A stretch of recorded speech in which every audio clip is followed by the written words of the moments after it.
Mostly it had to do with sort of the development of a vocabulary. I don't mean that by learning new words, but just reading all of those short works in such an intense and condensed period of time.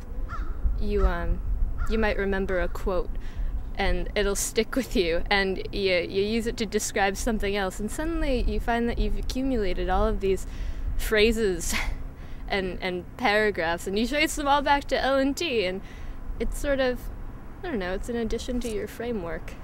I think it was the things that I was supposed to do when confronted with a particularly interesting movie or a piece of writing or an essay of sorts or a poem, which to me was the most, which sort of, and L&T sort of taught me how to react to those sort of things, which I think was the most important part of it. We saw this one film, I think it was called Killer of Sheep, and that was really, really interesting. Everyone in the class the next day was just like talking about the film and how it affected them and making connections back to what we were reading. And it was just, I don't know, it was a completely different experience than I had before.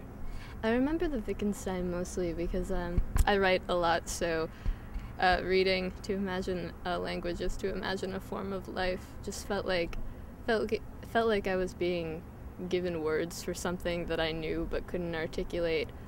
I read this Peter Singer article and tried vegetarianism for a month after L&T. So it definitely got me thinking, if that's what the point was. I remember going to an artist lecture where she just was showing us her artwork and talking about her process and stuff, and I just thought that was really cool, just because I just never had that experience of having somebody that actually did legitimate art talking about it. You know, you're on your walk to your next meeting, your next class, and you can take that time to participate in those similar little thought experiments, that allow you to just constantly review and change your perspective and interpretation of the world. It's serious play, so I don't mean serious in a sort of stodgy way, but I mean, there's so many, all of these ideas have this sort of urgency behind them that is just really gripping, and it can be jarring. You're asked to be responsible for yourself as an actor and as a thinker in the world. The circular dynamic of L&T, theoretically at least, is democratic.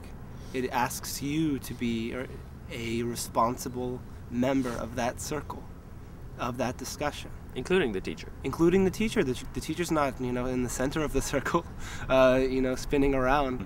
I had never in my life been asked to be creative with any of my assignments. It was a very simple idea of, okay, this is what you're supposed to do and you're going to do it based off of what you've learned. But things like writing poetry after visiting the cemetery and, free writing and that kind of stuff, that was the stuff that really made me scared, actually, because it was the creative side of me is a side that I never explored before, and I think L&T sort of compelled me to do it.